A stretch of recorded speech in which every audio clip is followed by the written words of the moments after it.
ಕಡಲ ತೀರದ ಭಟ್ಕಳದಲ್ಲಿ ಒಂದು ಘೋರ ದುರಂತ ಸಂಭವಿಸಿದೆ. ಭಟ್ಕಳದ ತಟ್ಟಿ ಹಕ್ಕಲದಲ್ಲಿ ಕಪ್ಪೆ ಚಿಪ್ಪು ಸಂಗ್ರಹಿಸಲು ಹೋದ 11 ಮಂದಿ ನೀರಿನಲ್ಲಿ ಮುಳುಗಿ ಸಾವನ್ನಪ್ಪಿದ್ದಾರೆ. ಇವರೆಲ್ಲರೂ ಸಾರ್ದೊಳೆಯ ಹಳೆಕೋಟೆ ಹನುಮಂತ ದೇವಸ್ಥಾನದ ಅಕ್ಕಪಕ್ಕದ ನಿವಾಸಿಗಳು. ಆಲ್ಮೋಸ್ಟ್ ಇವರು ಪ್ರತಿ ವರ್ಷ ಹೋಗ್ತಾಯಿದ್ರು. ಎಂದಿನಂತೆ ಈ ಬಾರಿಯೂ ಹೋಗಿದ್ದಾರೆ. ಇದು ಭಾನುವಾರ ಬೆಳಗ್ಗೆ 9 ಗಂಟೆಗೆ ಅವರು ಕಪ್ಪೆ ಚಿಪ್ಪು ಸಂಗ್ರಹಿಸಲು 14 ಮಂದಿ ಹೋಗಿದ್ದಾರೆ. ಸಮುದ್ರ ನೀರು ಒಂದೇ ಸಮನೆ ಭತ್ತದ ನೀರು ಬಂದಿದೆ ಮತ್ತು ಅವ್ರಿಗೆ ಅಲ್ಲಿ ನೀರು ತುಂಬಿದೆ ಮತ್ತು ಆಳದಲ್ಲಿ ಅವರು ಸಿಕ್ಕಾಕೊಂಡು ಬಿಟ್ಟಿದ್ದಾರೆ. ಆ ದುರಂತದಲ್ಲಿ 11 ಮಂದಿ ಸಾವನ್ನಪ್ಪಿದ್ದಾರೆ. ಒಂದು 3 ಮಂದಿ ಪ್ರಾಣಾಪಾಯದಿಂದ ಪಾರಾಗಿದ್ದಾರೆ. ಈ ದುರಂತದಿಂದ ಇಡೀ ಕರ್ನಾಟಕವೇ ದಿಗ್ಭ್ರಮೆಗೊಳಗಾಗಿದೆ. ಭಟ್ಕಳದಲ್ಲಿ ಈ ಥರ ದುರಂತ ನಡೀತಾ ಇರೋದು ಇದೇ ಪ್ರಥಮ ಅಂತ ಹೇಳ್ಬೋದು. ಯಾಕಂದರೆ ಅಲ್ಲಿ ಸಮುದ್ರ ತೀರದವ್ರಿಗೆ ಸಮುದ್ರದ ಆಳ ಅಗಲ ಗೊತ್ತಿರುತ್ತೆ. ಇಂಥ ದುರಂತಗಳು ಆಗ್ತಾ ಇರೋದು ತುಂಬ ಕಡಿಮೆ. ಈಗ ನೋಡಿರಿ 11 ಮಂದಿ ಸಾವನ್ನಪ್ಪಿರುವುದು ದೊಡ್ಡ ದುರಂತ. ಇವರೆಲ್ಲ ತುಂಬ ಬಡತನದ ಹಿನ್ನೆಲೆಯಲ್ಲಿವರು ಕೂಲಿ ಗೀಲಿ ಮಾಡ್ಕೊಂಡು ಜೀವನ ಮಾಡ್ತಾಯಿದ್ರು. ಸಾರ್ದೊಳೆ ಹತ್ತಿರ ಹಳಕೋಟೆ ಹನುಮಂತ ದೇವಸ್ಥಾನದ ಹತ್ತಿರ ಇವರವರು. ಈ ತಟ್ಟೆ ಹಾಕಲಾಗೂ ಇವ್ರಿಗೂ 4-5 ಕಿಲೋಮೀಟ್ರ್ ಆಗುತ್ತೆ. ಅಲ್ಲಿಂದ ಅವರು ಕಪ್ಪೆ ಚಿಪ್ಪು ಸಂಗ್ರಹ ಮಾಡಲಿಕ್ಕೆ ಹೋಗಿದ್ದರು. ಎಲ್ಲ ಕೃಷಿ ಕೂಲಿ ಮಾಡ್ಕೊಂಡಿದ್ದವರು ಇವರೆಲ್ಲ.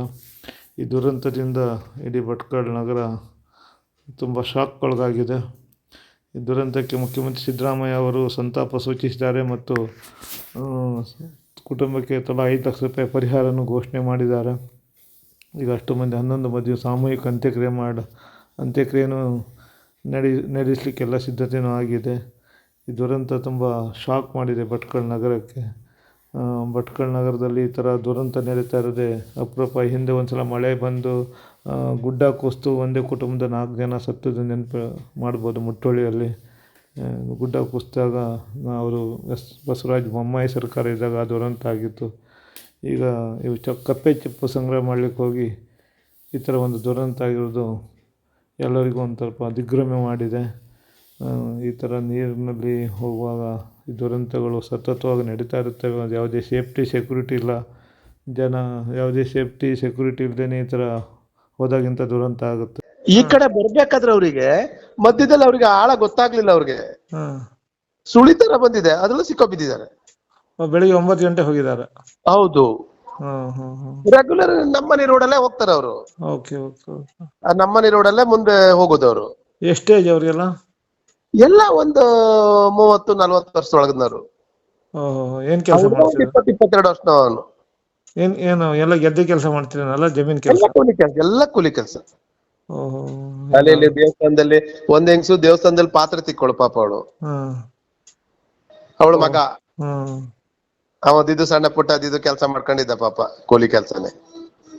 ಅಲ್ಲಿಂದ ಸುಮಾರು ದೂರ ಆಗತ್ತಲ್ಲ, 4 ಕಿಲೋಮೀಟರ್ ಆಗಲ್ಲ? 4-5 ಕಿಲೋಮೀಟರ್ ಆಗತ್ತ ಅವ್ರಿಗೆ? 4-5 ಕಿಲೋಮೀಟರ್ ದೂರ ಹೋಗಿದ್ದಾರೆ ಸರ್ ಅವರು. ತಟ್ಟೆಕ್ಲ ಗ್ರೀನ್ ಪಾರ್ಕ್ ಇದೆಯಲ್ಲ, ಅಲ್ಲ ಅದ್ರ ಎದುರುಗಡೆಗೆ ಸಡನ್ನೇ ಸಮುದ್ರ ನೀರು ಬಂತಂತಲ್ಲ?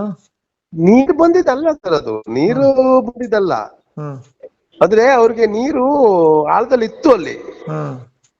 ಅವ್ರಿಗೆ ಏನಾಯ್ತು, ಅದು ಒಬ್ರನ್ನೊಬ್ರು ಹಿಡ್ಕೊಬಿಟ್ರು ಕೊಡೆಗೆ.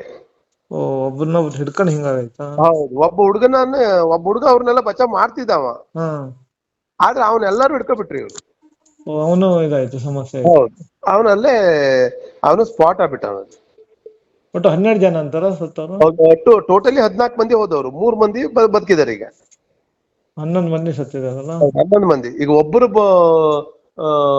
2 ಮಂದಿ ಬಾಡಿ ಸಿಗ್ಲಾಯ್ತು, 9 ಮಂದಿ ಬಾಡಿ ಸಿಕ್ಕಿತ್ತು ನಮ್ಗೆ. ಮತ್ತೆ ಇಲ್ಲಿ ಸಾಮೂಹಿಕ ಅಂತ್ಯಕ್ರಿಯೆ ಮಾಡುವಂತ ಜಾಗ ಎಲ್ಲ ನೋಡಕ್ ಹೋಗಿದ್ವಿ. ಅಲ್ಲಂಗೆ ಅವರು ಮತ್ತೆ ಪೂರ್ತಿ ಬಾಡಿ ಸಿಕ್ಲಿ ಆಮೇಲೆ ಮಾಡುವ ಅಂತಂದ್ರು. ಅದಕ್ಕೆ ಮತ್ತೆ ಸೀದಾ ಮನೆಗೆ ಬಂದೆ. ಈಗ ಅವ್ರನ್ನ ಸಂಬಂಧಿಕರೆಲ್ಲ ಇದ್ದಾರೆ ಮನೆಗೆಲ್ಲ? ಹೌದು, ಮನೇಲೆಲ್ಲ ಇದ್ದಾರೆ. ಅಲ್ಲಿ ಹೋಗಿದ್ದೇವ್ರು, ಮನೆ ಹತ್ರ ಹೋಗಿದ್ದೆ. ಎಲ್ಲ ನಮ್ಗೆಲ್ಲ ಅಂದ್ರೆ ಹತ್ತದವ್ರೆ ಅವರೆಲ್ಲ. ಹೌದು.